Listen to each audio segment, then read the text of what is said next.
Yeletich Davis, and we get together here on Sunday nights to meet everyday Orthodox Christians. You know, I love coffee hour. I like going to coffee hour, especially at churches where I've never been. And I just sit down and start asking people questions. And before long, I'm like, this is fascinating. You got to come on my show. And so then I bring them over here and show them to you. But I think Orthodox people are really pretty fascinating people. And my theory is that it's largely because we have so many immigrants. We have so many immigrant families. And then so like people who grew up sort of in both places in this sort of immigrant culture and then also in the American culture. And of course, we have a lot of converts too. And we converts come from all over the place, all different ways of getting here. And so altogether, we make a pretty interesting crowd, I think. And so here we are to build unity, to build church unity, the grassroots way, through conversation. So welcome to the program. We're so glad that you're here tonight. I look forward to introducing my guest. And I want to let you know that Matushka Trudy Richter is right here in the studios producing the show.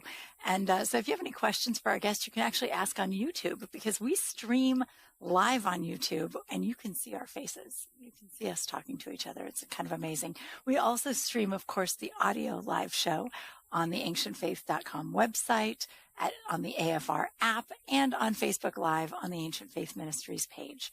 So without any further ado, welcome.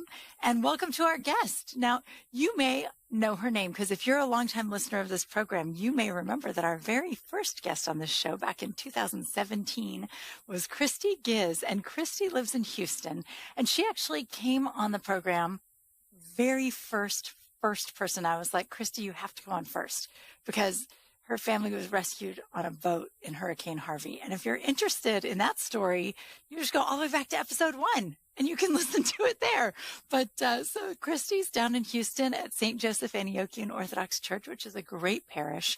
And let's see, she recently produced and brought to market a children's card game.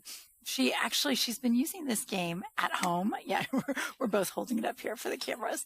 But she was playing this game with the church school for years. She was doing it at home with her family, with other families. And it's just a lot of fun. So she decided it was time. It's time to bring it out. So it's really for families. It could be kids. It doesn't have to be kids. You could just be a group of adults sitting around a table if you like.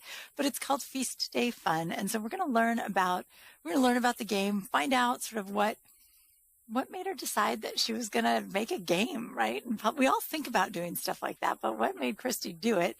And of course, we're also just going to find out what she's up to and how she's been. So without any further ado, Christi, welcome to the program. Thank you so much. It's awesome to be back. Oh, it's so good to have you back. I'm delighted that you're coming back.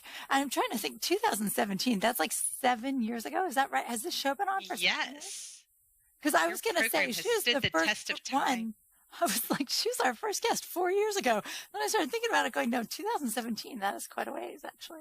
But glory to God, that's neat. But so I'm so glad you're back. I'm glad there haven't been, I assume, any more dramatic rescues since we last spoke. It's just been smooth sailing, huh? We just leave our house through the door. just 5 like the foot. rest of us.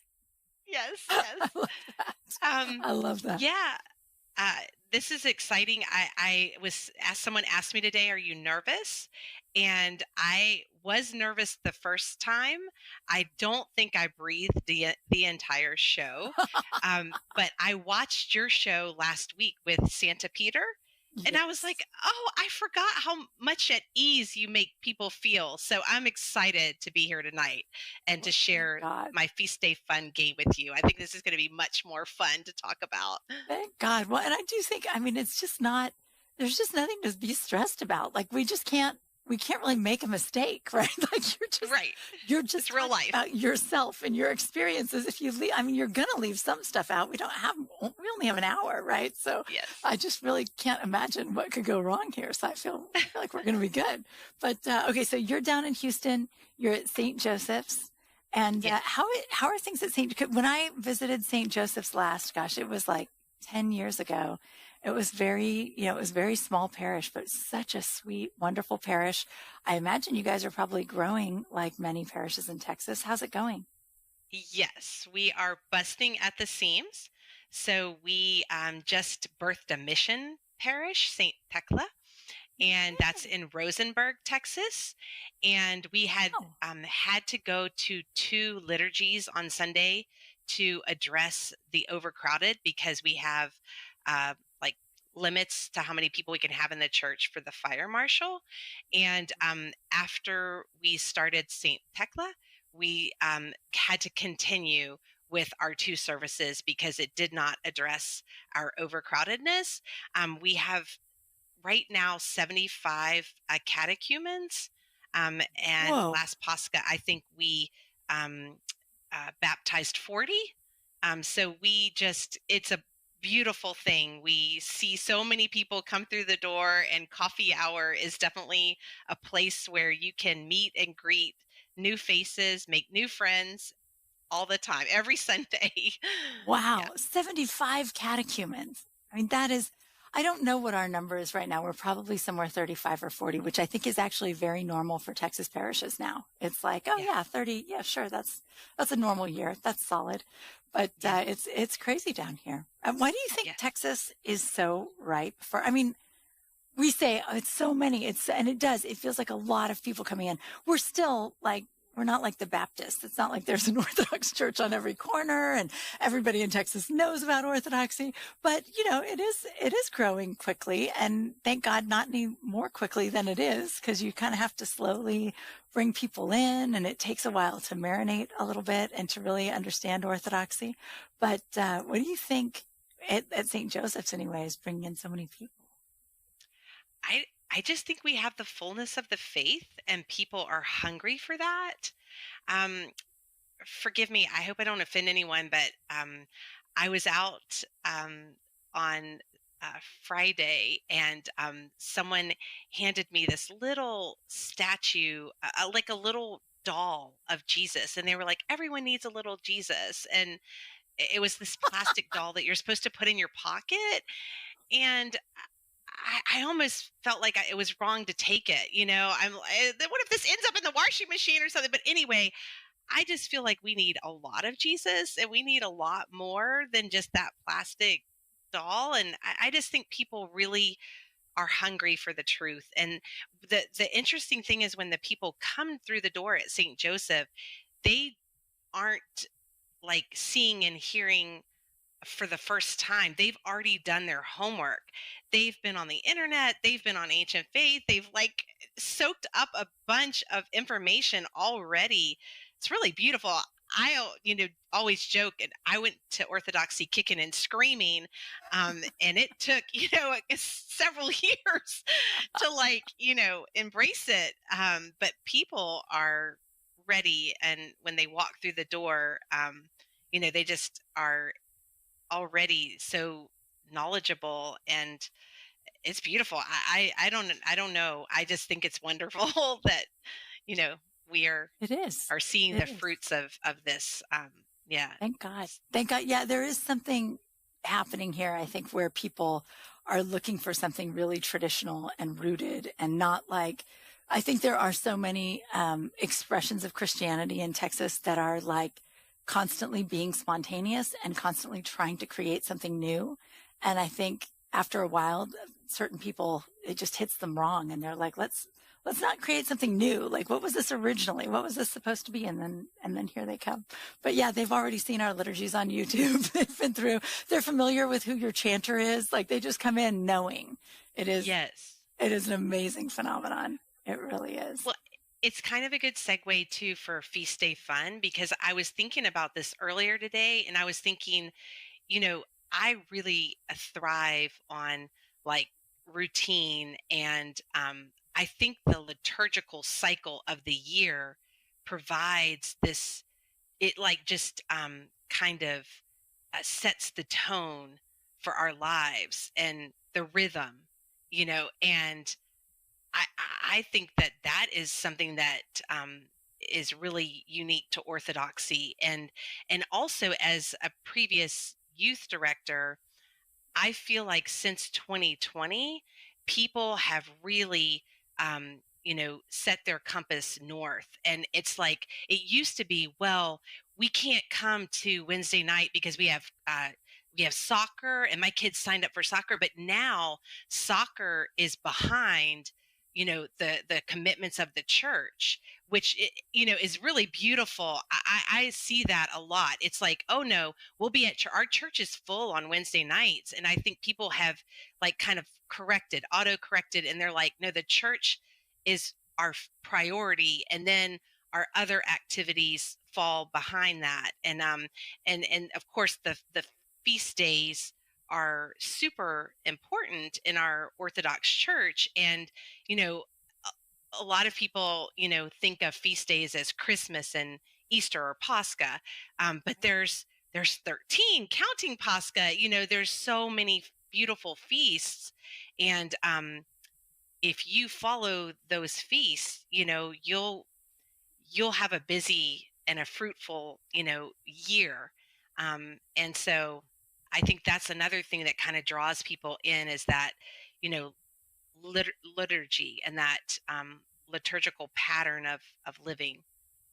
I love that. I think that's really true. It's interesting that as you're talking about the liturgical year, you brought up 2020, because really that was a year when like we lost track of time, right? Like time sort of got away from us. It's like it wasn't clear if it was standing still or if it was going fast or what was happening.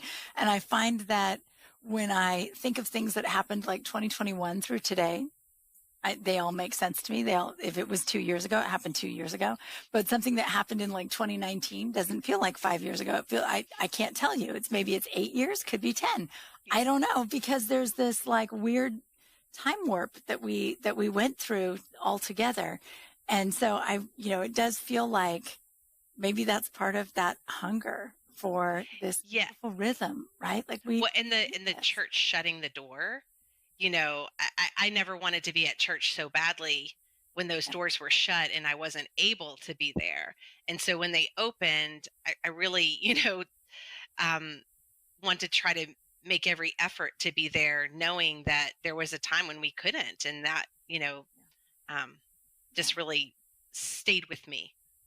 Well, and we've always talked about, how there are places in this world, many places where Orthodox Christians struggle to be able to go to church, where they risk their lives to go to church. You see in Egypt several years ago, there was a huge bombing on Palm Sunday, right? And it's just, going to church can be a dangerous thing. And we don't tend to appreciate that here. But maybe we got just this tiny glimpse, right? When there was a Sunday where we were not able to go to church. And it's like, oh, yes.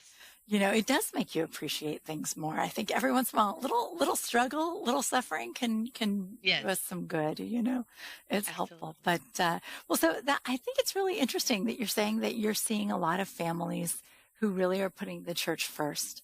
I think that's really beautiful. And I wonder, because you're teaching at the Constantine School, right? St. Constantine?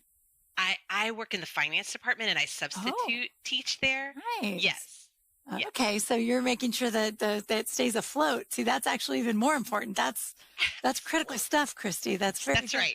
But so tell us a little bit about the Constantine School, because I know it's come up here and there on conversations on this show, and I don't know, because they opened a few other Constantine schools now, right? Or are they not open yet? Okay, yes. So this would be literally an entire hour of its own, but I'll try to give you, a little bit of the St. Constantine School in a nutshell. So yes, we're, I believe, in the 9th year here in Houston. And this is the first year for the St. Constantine School in Pittsburgh. And here in at St. Constantine School here in Houston, we also have the St. Constantine College. Right. Yes. So, and we are currently working on opening a campus in Dallas. And I don't know if I can say all the other areas. But there are other places being contemplated yes. and pursued and talking about property and working out who yes. would be there. It's a process. Yes. And so, yes, it is. Also, it's in the works in other places in the U.S., but I'm not sure, what's known and what's not. So I better stop there. Right. Yes. Well, and you don't want to make promises we can't keep. So it's like Yes. you never know until Yes. something's solid. You don't really know.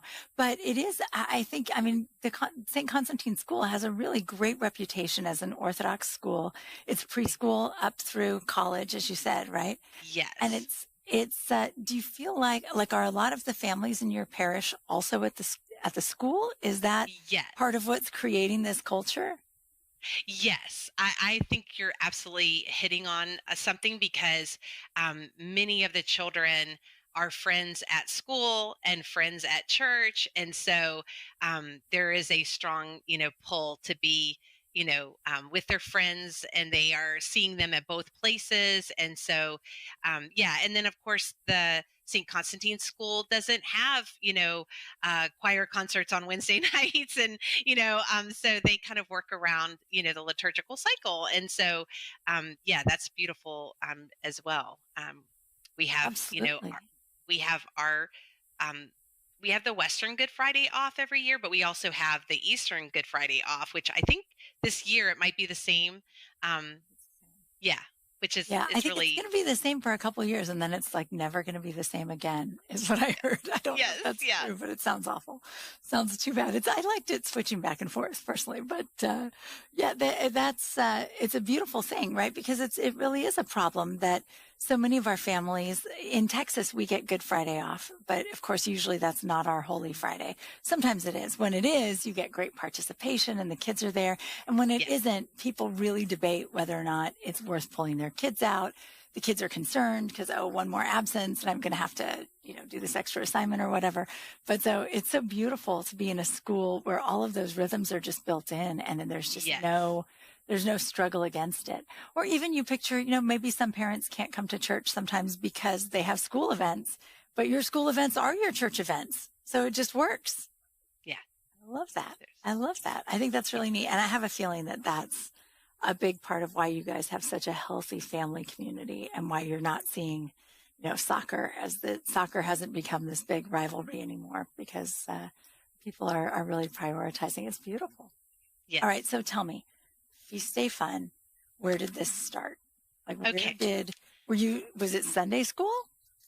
Okay, so it was, I think like 20 something years ago, I attended a church school workshop. I'm pretty sure it was here in Houston with Susie Sobchak had put it in, organized it for St. George and surrounding churches. And she invited Phyllis Onest, who is the first ever diocesan metropolis director of religious education in the Greek Archdiocese. And I Yes. believe I had already met her when I was living in Pittsburgh. But she came and I don't know if you remember, but she had like yellow pages and Oh, yeah. they were printed on yellow pages, but this copy is not. But and then she had a website and she always had the most amazing treasures for activities to coincide with a Mhm. church school lesson, whether it was on, a feast day or angels or just whatever, you name it. And she had an activity that you could pair with it. Yep. Well, she gave us a packet, and this packet was 20 pages approximately. And it was these cards, and I took the packet, and for 20 something years I've been making copies of copies, and I would cut them out and then paste them on paper to try to make it feel significant like a card.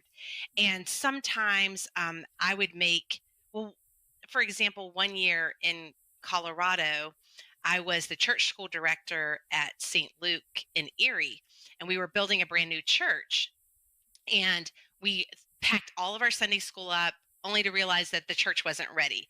So it was going to be like a few weeks before we could This get to our new literally just building. happened to me last month, by the way. In fact, Okay. even today, I found out, oh, they're not going to move until January. And I was like, what are you doing? But Okay, I have a that's so solution. funny. So what So happened? I made copies of this for every family, And I said, just study it over the summer. When you're on a road trip, you can ask each other questions and study it. And so then we came back together, and though we didn't have any classroom materials, we did Orthodox Olympics, and it was with Feast Day Fun. And we did a bunch of different stations. We had the kids broken out in like cross-sectional groups. So we'd have second grader, fifth grader, eighth grader, 12th grader, and they were competing against other teams. And we did everything from like you would draw the name of an icon, and then you'd have to do sidewalk chalk. And everybody worked together, and they have to put as many details in the icon as they could remember. That was one group. Then there was another group, another station, sorry, that was Name That Tune. And so my husband was actually the choir director at the time. So he put together a little quartet for me, and they came in and they sang the Troparians. So, okay, I'll do this one with you. So like, Christ is risen from the dead, trampling down death by death. Okay. I know. Yes. What is that? It's Pascha. It's Pascha. It's a Troparian for the Pascha. Yes. So that was an easy one. There are some that are more difficult, and the kids, would chime in a little too early, and it would be the nativity of the Theotokos and not the nativity of Christ, which they thought from the, Right. so it was a lot of fun. And then we also, one of the stations was they had to put them in order chronologically. Ooh. So from January 1st to December 31st. And then I'm like, okay, now put them in order for the church calendar for September 1st through August 31st. So they would race and compete against each other. And it was just a lot of fun. And then I ended up having to use that same idea at a St. Amelia homeschool conference, because we needed to entertain our kids while the parents were getting educated. And so we did the same thing again, and it was a huge success. And then I've used it like at Wednesday family nights and in church school settings. So I've used it over the years a lot. And we have a small business bazaar that a woman by the name of Kelsey Moore, who owns the St. Tabitha's Workshop. It's a website offering Orthodox fabric. She creates and designs Orthodox fabric. I had shown her the game, and when her daughter was in my Wednesday night class, and she was like, you should think about producing that and offer that at our next small business bazaar. So I was like, wow, I never thought about that. So I started to, this was 2 years ago, I started looking for Phyllis Onest, and I couldn't find her website anymore. And I tried to call different metropolis numbers that I came across, and I was leaving messages, and I was waiting. And literally, I looked today, and I got her, finally got a response from her like September of 2023 saying, oh my goodness, I'll call you. And so we connected, and she said, I actually didn't design that myself. I got that from a coloring book. So this is the original coloring book. Oh, yeah. It's called the Icon Book. Have you seen this before? We have copies of that in our Sunday school. Like, yes. We used to make copies of them and pass them around. Yes. Absolutely. I have not been in any church that doesn't have a couple of these, on a shelf. Yep. Yeah. So this is the original production of this was 1976. And is that Father John Matusiak's illustrations? Yes, it is. So the contributors to this were Father John Matusiak, Father Basil Essie, now Bishop Basil, our retired bishop, James McLucky, and then John Bujamra. Oh, so wow. 3 of the 4 contributors are departed, memory eternal. And I was able to reach out to our retired Bishop Basil, and he gave me his blessing. And then I got the permission from the Archdiocese to produce the game. And so I'll tell you what, Christy, if it makes you happy to know, before he passed, Father John Matusiak, I emailed him years ago, 15, 20 years ago. And I was like, Father, I'm doing all of these curriculum resources and things, and I'm putting them online and I'm sending them around. Do I have your permission to use your icons? And he said, you and anyone else can use those icons. They're all a free gift to everyone. So Yes. he would have been delighted to know that you were using them as well. It's actually worth noting here. He did give those to the OCA, and so they are public domain. And yes, it was his desire for them to be used for Christian ed. Yes. And so that's a really beautiful thing, especially because, speaking with different artisans, I think it's worth pointing out here that, icons are art. And so you do need permissions to use things and also to produce. And so I did want to, if I had the opportunity tonight, make sure that people understood that, because there's so many things being produced, which is beautiful, but we do want to make sure that we don't ever, take anything and use it without permission. So I'm glad this came up. Yeah, me too. Well, and I think we sort of assume, because so many of our icons are very, very old, right? That like, you don't have to ask permission to use an icon that's at the Hagia Sophia, right? But you might have to ask the photographer for permission to use the photograph. And certainly I know of, iconographers I've come across who were really frustrated because someone was selling prints of their icon and hadn't asked permission. And I hadn't even thought about it. And I think a lot of people don't think about it, but it really is, especially if you're making any kind of profit in any way off of it. You do need to get permission. But of course, as you said, Father John's icons and this whole icon book had been given to the OCA and made public domain intentionally because he wanted to make sure that everybody could use them. So when you see line drawn icons online, there's a certain style. You'll know them when you see them too. Everybody will recognize them, I think. If you've ever been if you've taught Sunday school in an Orthodox church at any point in the last 30 years, you have seen these icons. Yes. You have used them. Yeah. And it was interesting because, there were people who were like, well, why wouldn't you use, a colored icon? But I wanted to stay original, to the game that I used for 20 years. So I wanted to use those line drawings. They're so beautiful. And I think from a child's perspective, they're just really pure, and the color will come later. All the details will be filled in later, but it's a good place to start with the very essence of these icons. It is. And I think they were very careful designing these to make sure that they had all the elements that icon generally has, that it traditionally has, so that you could teach them, because they're teaching tools. Yeah. And so it's like, sometimes if you see a nativity icon, for instance, it may or may not include certain elements because maybe it was in a really narrow space in the church wall and they couldn't do it, or maybe the style of it was to put extra stuff in there or whatever, which is fine. There's tons of room for that in our tradition. But when you're teaching, you really want one that's just a really good example of what the standard is. And that's what these are. So they're just so perfect. That's great. Well, you know what, Christi, we're going to take a very short break. Okay. And then we're going to be back. And we're going to talk about the game. We're going to talk about you. We're going to talk about how everything's going. So we'll be right back in just a moment. Okay, thank you.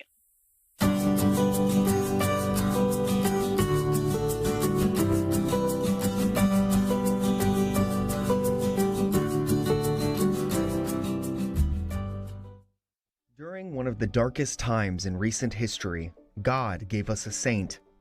This saint had to be someone stubborn and evil even when confronted with it face to face. But how did Saint Maria become a person whom God could inspire, help, and guide during such a dark time? How did she wrestle with her own temptations and allow Christ to grow brightly in her soul? Stubborn Love by Rita Thola is one book in 3 parts, written for young people. Her life tells the story of Mother Maria Skobtsova of Paris from birth to death. The first section of the book is accompanied by graphic novel-style illustrations to help the young reader imagine her work, family, and adventures. Her writings comes next, a smattering of some of the notes and thoughts that shaped her. Your Life is the final section, where the reader is challenged to consider his or her place in the world, using Mother Maria's life and sayings as a springboard for journal entries, and also some group study questions to answer. Pray for us, dear Mother Maria. You can find this book at store.ancientfaith.com. Again, that is store.ancientfaith.com.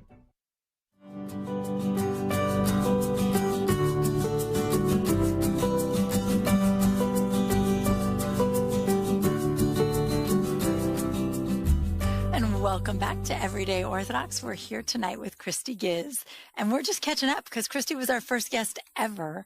So, if you want to hear about some very dramatic and interesting stories and about her youth, you can listen to the first episode 1 of Everyday Orthodox from 2017. And, but we're talking today, we're catching up a little bit. Christi's at the St. Constantine School now, and she also has just come out with this really cool game called Feast Day Fun. And actually, okay, audience, I have a question for you. This is a Feast Day Fun question. Can you name the only Feast Day icon that includes Satan? That threw me, Christi. That really threw me. I was sitting there. I was like, there is not a Feast Day icon with Satan in it.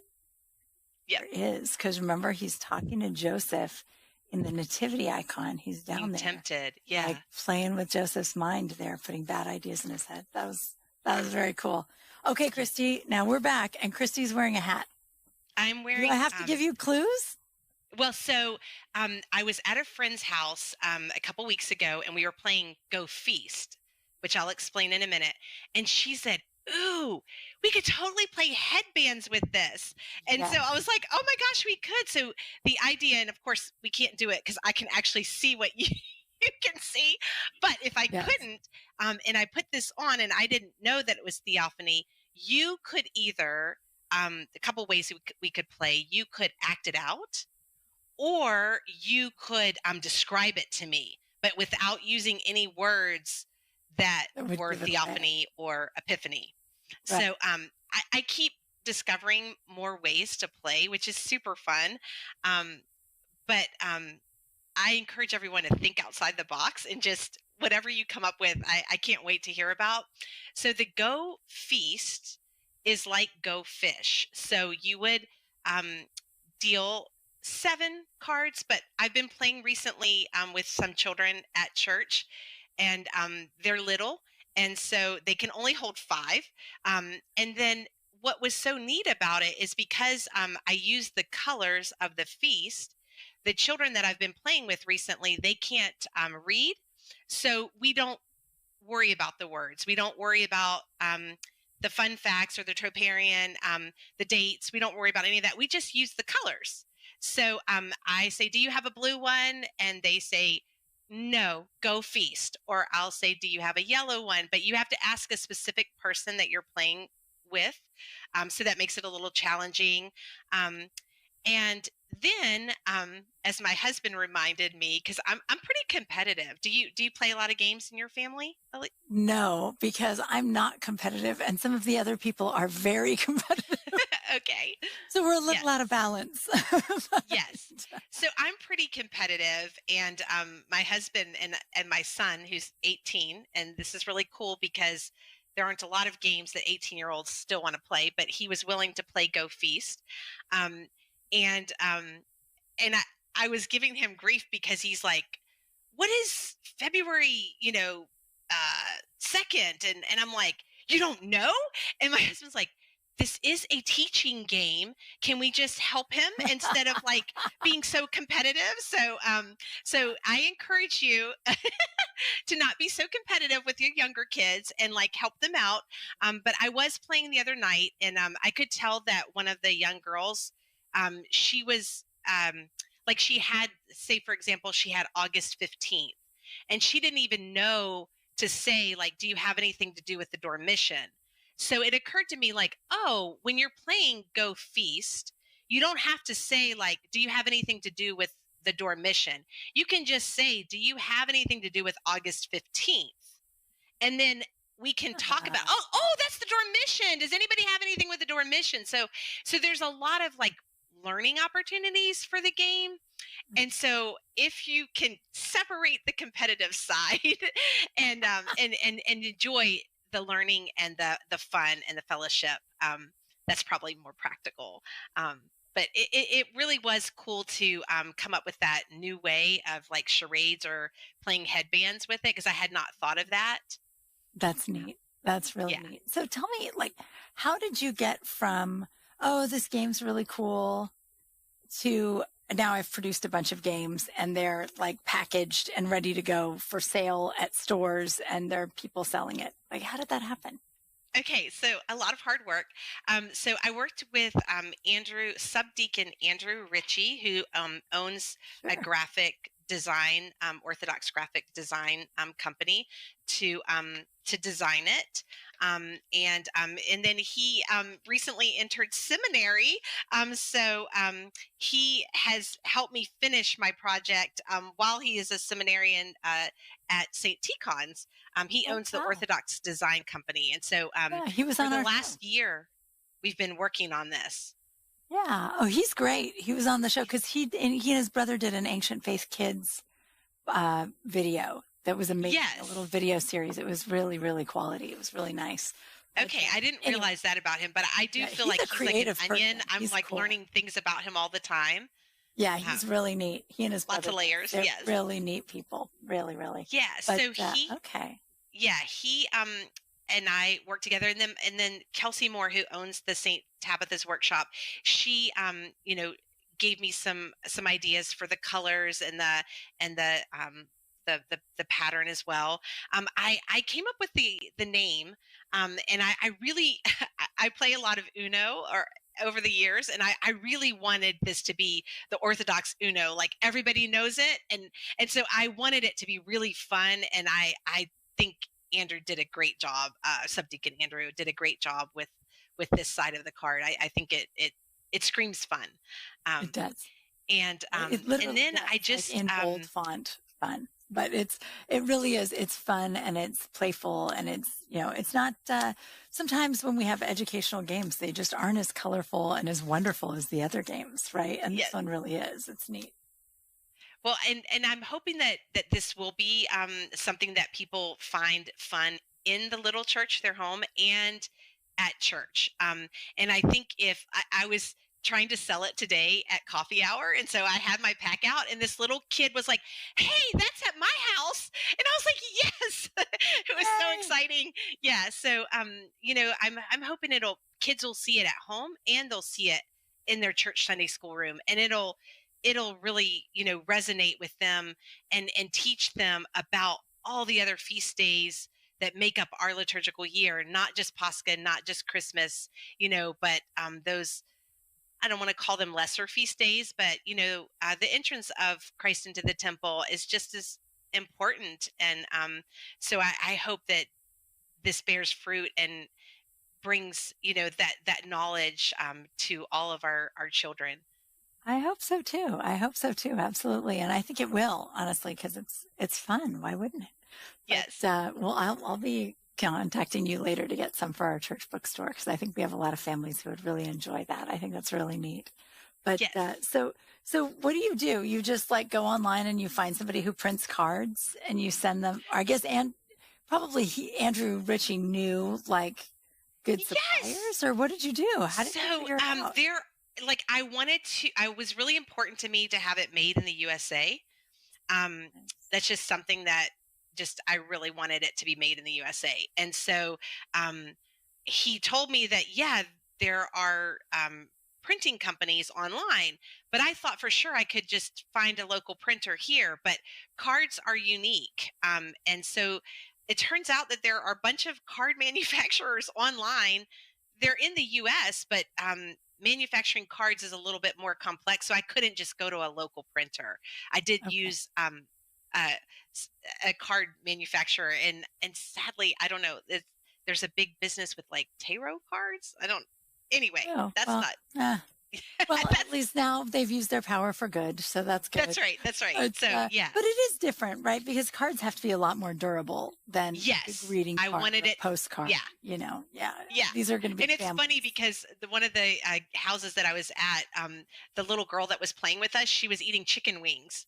And so she was like licking her fingers and then like, sorting her cards. And I was like, this is good. This is good. This is going to be tried and tested. That's So, right. That's right. yes. Let's confirm that they really did coat that like they said they would. Yes. Absolutely. Well, and I thought it was neat too that you put a rubber band around it instead of a Yes. box, because boxes always get destroyed and then you have to get your own rubber band anyway. So how much nicer to just start there? Because that's how we all end up keeping our beloved games. It really Yes. is. Yeah. So that was kind of funny too, because I wanted it to be made in the USA, the boxes would have made it cost prohibitive. So I came up, well, actually, I started asking my friends, and they were like, I was like, how about I just sell the game and then they can find their own way to contain it?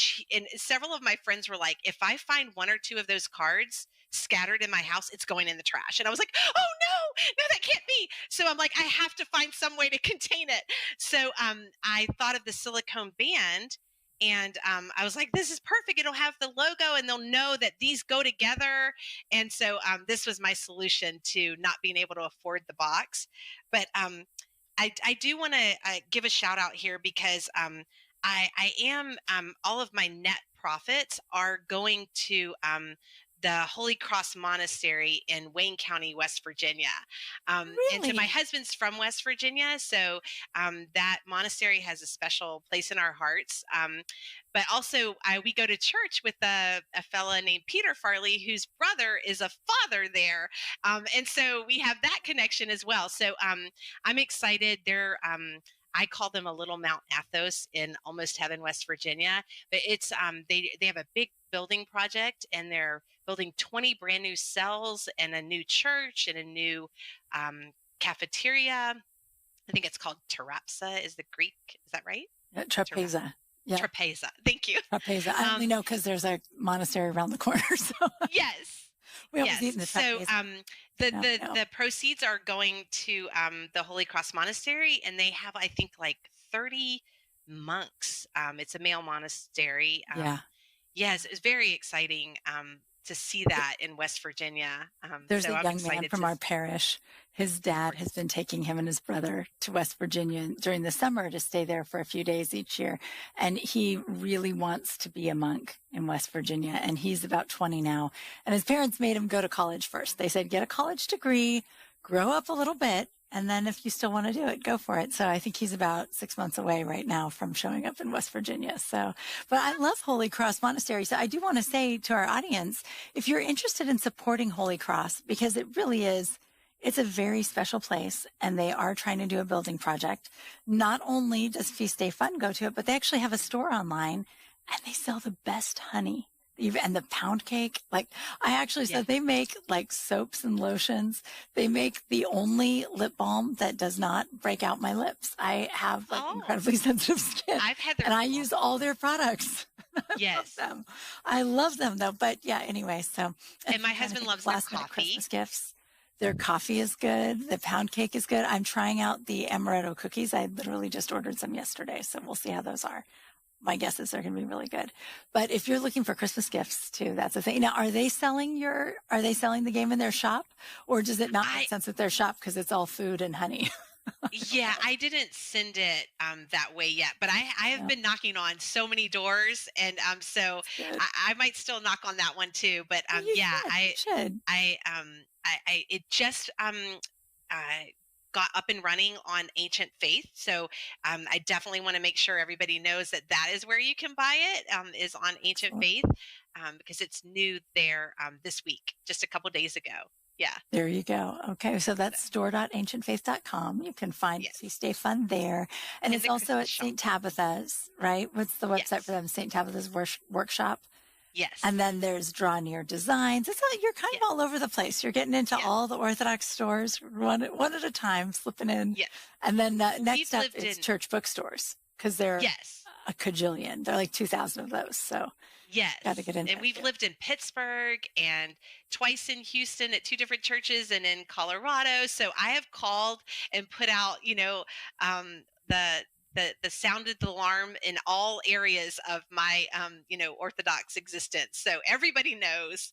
Yeah. I love that. Well, and I love that the proceeds are going to Wayne, West Virginia, to Holy Cross Monastery. I think that's really Yeah. neat. So see, look at that. You can get something beautiful for your family or your godchildren or your grandchildren or your Sunday school classes, or, actually that would be a neat thing to just give several games to your Sunday school so that the teachers can play it. But, look, and then you get to help them out. And if you're looking for a Christmas shopping, you can get baskets there and send them to your friends from holycross.org. But see, I love like small business shopping, and I love Orthodox business shopping. Like it's a very special thing. It's neat to be able to Well, you'll have to come over to our small business bazaar at St. Joseph next. Yeah, what is that? You mentioned, so the woman who runs St. Tabitha's workshop is at your parish? Yes. And then so she started this small business bazaar 3 years ago, and it's grown every year, and it's just what it sounds. It's Orthodox. Usually, I would say most of the people there is like about 30 some vendors are Orthodox Christians, are sisters and brothers, and they have different things to offer. Everything from, we have some people that sell real estate to psychology services to Oh, wow.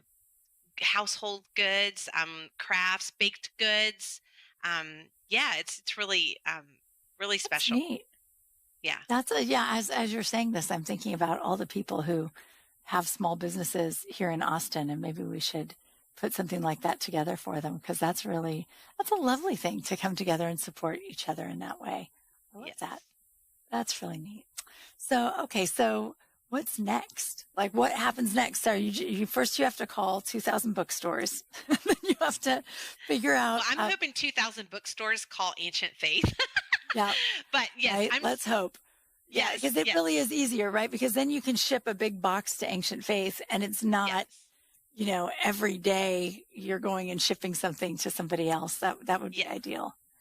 Yeah. So that's where I debuted the game, was at our small business bazaar, and then I have been calling all of my friends everywhere, and so I'm actually less than half of my inventory, and I am about to place my second order. So because it has been really well received, and I've I have a date in January to go hang out with the teachers at St. George in Houston, and spend the evening with them, teaching them how to use the game in the Sunday school rooms, because it's everything. Like if you have a couple decks, you can set up memory games. You can have the kids, as they come in, join in with Go Feast. There's a lot of different ways. You can set up a tic-tac-toe board on the whiteboard, and divide into teams, and you can literally just ask questions. Does anybody know what feast day is on September 8th? And if they do, then they go up and put their X or their O, and you play tic-tac-toe like that. So just trivia, just playing. There's a lot of really fun ways to play.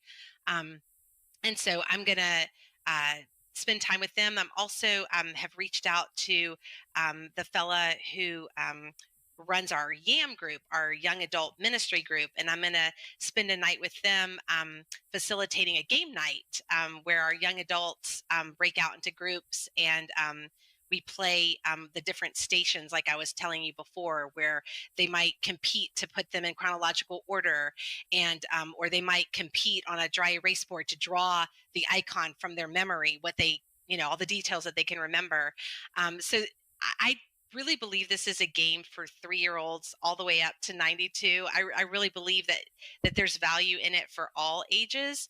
I know some of the older people that have looked at the game are like, oh my gosh, the Troparians, like this is a great way, to get familiar with the Troparians. And it is just laying the cards out at your icon corner as a feast day approaches, and just looking at the trivia, looking at the Troparian, there's a lot of theology that you can learn.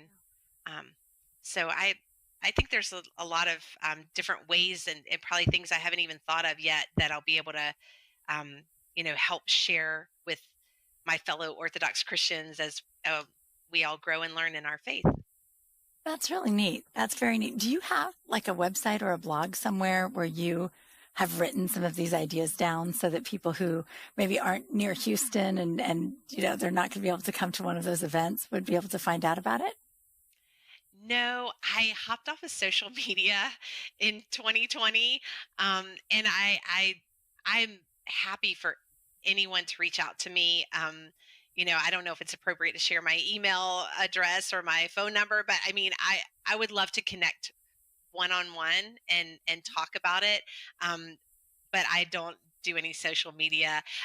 So fortunately, Draw Near Designs took some of my pictures that I sent, and St. Tabitha's Workshop has put some ideas out, and been able to expand a little bit. But I'm happy to.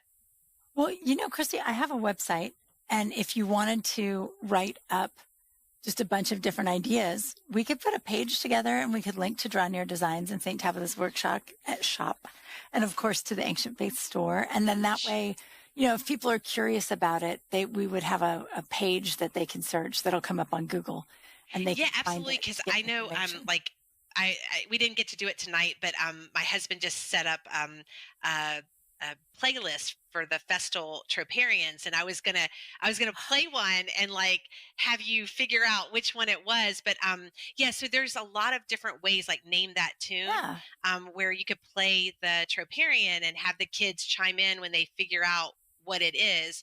I would love to share all the ideas, and I mentioned a second printing, and I've already sent an email to Subdeacon Andrew saying I have some adjustments that need to be made to the instruction sheet, because I've already come up with a bunch of other ideas for how to play. Anyway, that's probably a good idea to be able to share those in a place. So I'll have to talk to you about that. Yeah, if you're interested, let's do that. I have, and so for the audience, give us a week because we got to put it together. But I have a website. It's called ElisaBieletich-Davis.com, and we'll make it like ElisaBieletich-Davis.com/Feast Day Fun. And then you can just go there and you'll see ideas and see different things. And hopefully when you Google Feast Day Fun, it will come up. We're going to try. It's the SEO thing is kind of complicated, but we'll get it going. We'll work it out. But that way there can be some ideas there, and you can always add to them if you want. Because I have a ton of like trivia questions that I developed over the years. Wow. And that's like, so that you could play, like Jeopardy, or I did a big Jeopardy board for that St. Amelia homeschool conference, and you could choose the icon or the date. I had my categories, and they were worth 100 points or 200 so I have a lot of ideas. I think we can fill up some. You do have a lot of ideas. You're a lot of fun. Like, you are thinking of a million different ways. I think that's so cool. It's great. It is absolutely great. Well, good. Well, then we'll put something together, and we'll also link to the Ancient Faith store and to the other stores that are selling the game so that you guys can find it. Because it's just so neat. That's really cool, Christy. I'm excited for you about this. I'm very excited about it. So, okay, test me. Play a Troparian. Let's see. Oh, you want to? Okay. Oh, yeah. Okay. Oh, yeah. I'm going to do it. All right, here we go. This is one of my favorites.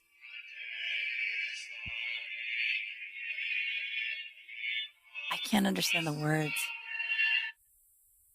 That's something salve. He was ending with salve. Oh, I thought you were chiming in. Okay, I'm sorry. I was saying I'm going to wait for you to put your thumb up, and then I'll cut it off. Okay, well, let's try it one more time. I'm struggling to understand the words, though.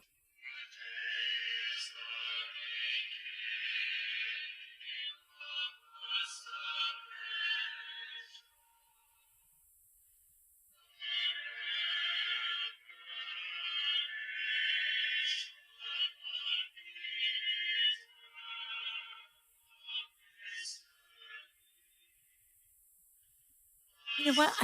I can't understand the words well enough. Did he say the beginning of our salvation? Is that one of the lines?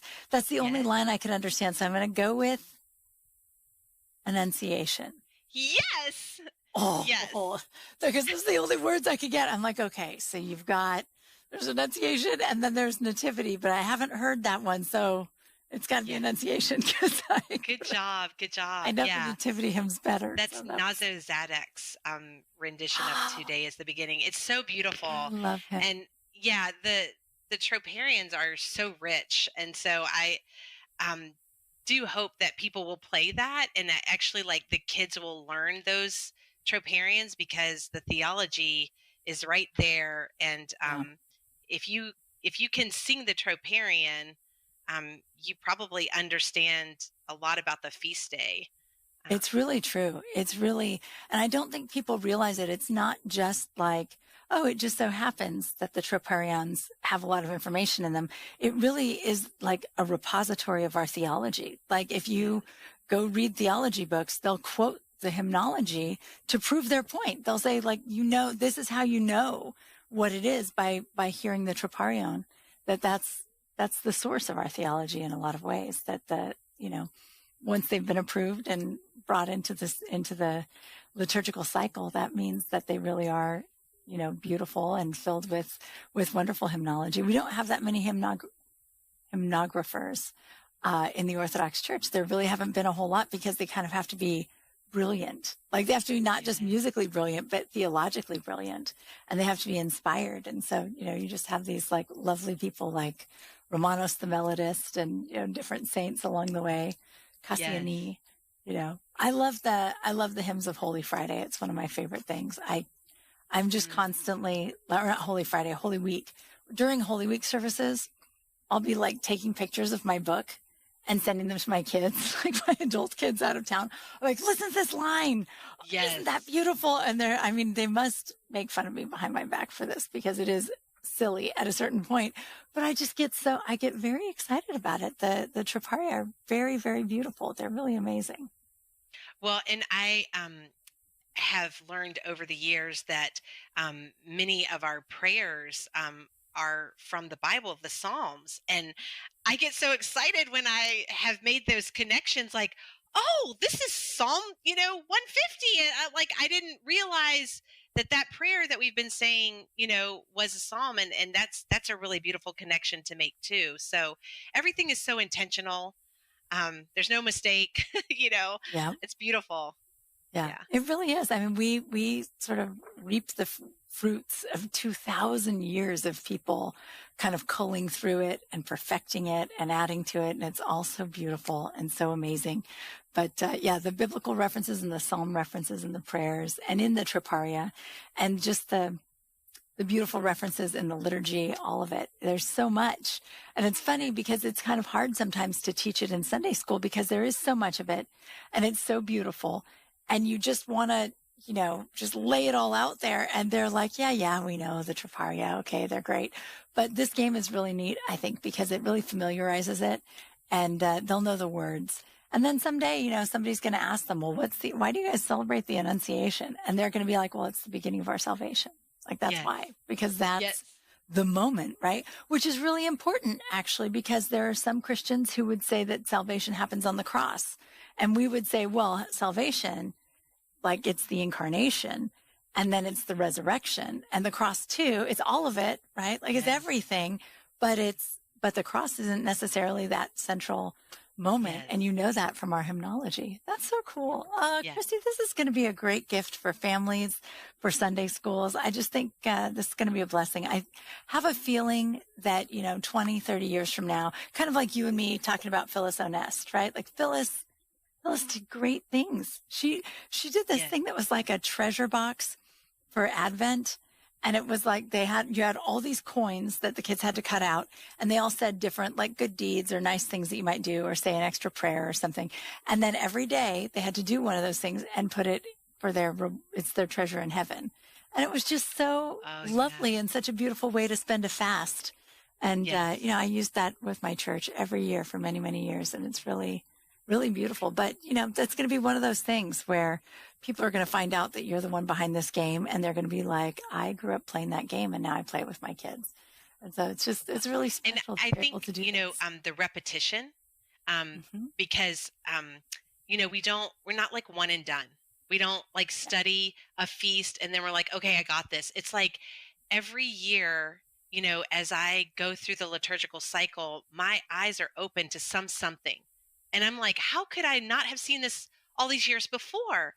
And I just get a deeper and deeper understanding. And so I really hope that this game is going to be one of those games where kids play and like, okay, maybe when they're 5, they start to remember, that Annunciation is on March 25th. But maybe when they're 15, they're like, oh, that's the beginning of our salvation. And maybe when they're 25, they go even deeper into their understanding of Annunciation. So I think that this game really is something that will grow with the child and be a useful tool from 3 to 92. I really believe it could be. I think it will be. I think absolutely. I think, Christi, thank you so much for coming on the program.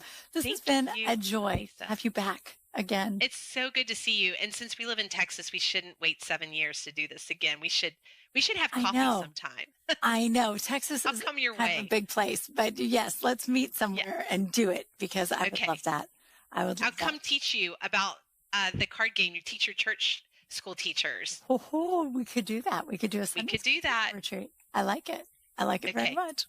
All right. Well, thank you, Christi. Thanks for being on the show. Okay. And I'll be in thank touch. you. Okay.